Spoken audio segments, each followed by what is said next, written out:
really a little bit more afraid of Democrats, only because there's a lot of unlawfulness going on. It makes me uncomfortable when we see all of this burning and all of this rioting. I don't know who I'm voting for yet. I'm still trying to figure it out, I'll be honest. But the thing is, I agree with you about the other side is not perfect at all. We have a lot of work to do. But this man, I'm telling you, if this is the last conversation with a stranger you have until election, I want to tell you one thing.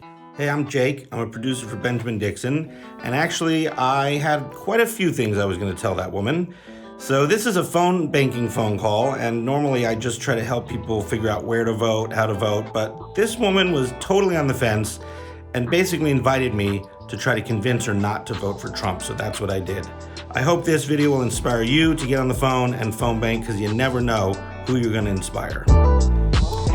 Hello, is Tori available? No, sorry. Oh, who's this? Can I help you? Well, maybe. I'm calling Pennsylvanians to help people figure out how to vote. Did you vote yet? How to vote?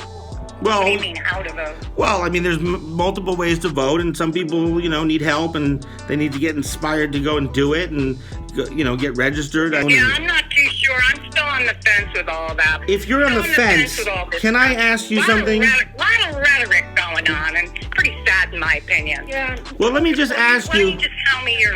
I will. Tell me what you think. I really think. Yeah, okay. I did not vote for Trump. But I said, you know what? Look, I did real estate in New York City, so I know real estate people in New York City. And I thought, they're terrible, but maybe he's going to do something good. Maybe he's going to come in and he's going to be different enough that, things will change. But very quickly I understood that he's got seriously bad intentions. And to me, it's very clear that this guy is for the wealthy and the privileged. And he's a racist. No, I won't condemn white supremacists. I mean, that just doesn't make any sense. I heard him say condemn him a lot of times, But really? But when it counted, like the other night in the debate when he's like... When it counted? What do you mean when it counted? I mean, when people were really listening and he was put on the spot and said, hey, will you condemn white supremacy? He didn't do that on the debate stage. He said, stand back and stand by. That's very different than stand down. And then what do you have? You see what happened in Michigan with this militia group planning to kidnap the governor? Honestly, I think both sides have some major I agree. Negative issues. I agree with you completely. This is why I'm a little afraid of Democrats at this point. I'm with you. I'm a little afraid of Donald Trump at this point. Not Republicans, Donald Trump. I'm with you. I'm really a little bit more afraid of Democrats, only because there's a lot of unlawfulness going on. It makes me uncomfortable when we see all of this burning and all of this rioting and people going into neighborhoods and yelling, wake up, wake up. That's what makes me uncomfortable. So again, I don't know who I'm voting for yet. I am registered, plan on voting and all that. But I'm still trying to figure it out, I'll be honest. I'm still trying to figure it out. I think both sides are very corrupt. Let me ask you this. I think the whole government is corrupt. Hold on. I agree with you. I also think the Democrats are corrupt. I think we have a two-party system, and both of them are really serving the rich and the corporations. That's what I think. I don't like any of them. But here's the problem. Here's the big problem. You got a guy out there who got the coronavirus because he didn't take the precautions necessary, because he doesn't even believe in science, and then he goes out to these rallies and he's spreading it more. He spread it all around the White House. That is just not acceptable. I don't think Biden's got problems. No doubt about it. And he's in bed with the insurance companies and the credit card companies. I don't like any of it. It's all disgusting to me. But when it comes to... So you're saying that you're voting for Biden because it's the lesser of the two evils, basically. I mean, if absolutely... my name on Twitter is the lesser of two evils, because I believe in choosing the lesser... Oh, really? Yeah, because it's important to choose the lesser of two evils to do damage control. I'm a little scared of this Antifa is just an ideology. It's not real.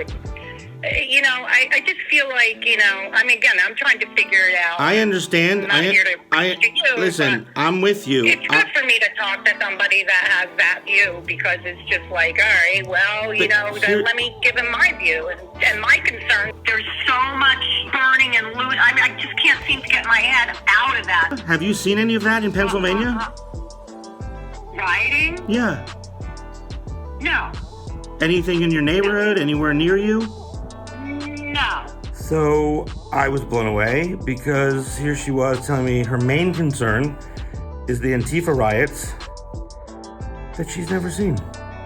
So Trump's messaging worked. We knew that would work with some people.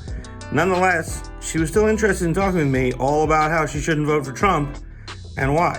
I covered everything I could, from the ACA about to be destroyed. He's literally got the Attorney General of the United States in the Supreme Court right now. 1 week after the election, they're going to have the ACA in front of the Supreme Court, and they're going to completely eliminate it. And then all these people who have pre-existing condition of COVID and need COVID help right now are going to be out of insurance, no insurance. My kids and me will be having no insurance. That just doesn't make any sense. And in the middle of a pandemic, I've not heard that they're going to eliminate that health insurance away. To my grandfather escaping from Nazi Germany and how Trump is like a fascist. If this is the last conversation with a stranger you have until election, I want to tell you one thing. I'm Jewish, and my grandfather escaped Nazi Germany the day that Hitler arrived in Czechoslovakia. And then he made it to America, and then they sent him back in the army. He liberated the camps. He used to have gold under his bed. He said, because if the Nazis come, I want gold to be able to take with me. And we would laugh because, of course, this was nothing we would ever imagine. But I'm telling you that Donald Trump, his whole playbook is straight out of the fascist playbook, telling everybody that the news is fake, making everybody not believe what they're seeing, fomenting violence, and backing white supremacist groups. And I believe that the next 4 years, if he's in, we will end up a fascist country. And I believe that from a lot of education as to what leads to fascism and Nazism, because that was, my whole family was killed in the Holocaust. To Trump being sociopathic. It's important to know that he doesn't care about anybody, because you have to be a sociopath to be a fascist, because you can't care about what's happening to people, which is why he doesn't care that 200,000 people have died. He just says, oh, well, it could have been 1 million. We're doing great. Believe me, I'm not in love with him. I'm just trying to figure out what is the lesser of the two evils here. How he spread COVID all throughout the White House and has super spreader events all around the country. Why is this happening? Because we have a president who refuses to wear a mask, even after he has the virus. Okay. That just doesn't make sense. If everybody does get sick and it actually does lead to herd immunity, which is not even clear that it will, millions, we're talking 1 to 3 million people will die. And of course, the election and what's going to happen. Dude, he's not going to accept losing? He'll have to accept. Oh yeah, really? Okay, we'll see about that. I don't think so. I don't think it's going to go like that. No. I'm hiding in my room and not leaving my house. Well, here's the only way. The only way that we're going to avoid an utter meltdown after this election is if Joe Biden overwhelmingly landslide style wins. It was just really incredible. And by the end, she was really happy that she talked to me. And she felt like talking to her sister more, who wants her not to vote for Trump. I feel like this is everything my sister tells me too. I mean, my sister and I have a lot of discussions. She says that like she's on disability, so this is her world, is politics, and it has been for the last, oh my God, probably 5 or 6 years. You know what? She always tries to talk to me about it, and I'm like, I don't want to know. I don't know anything about politics, but the last year I've had to learn because it's in your face now. Yeah, it certainly is.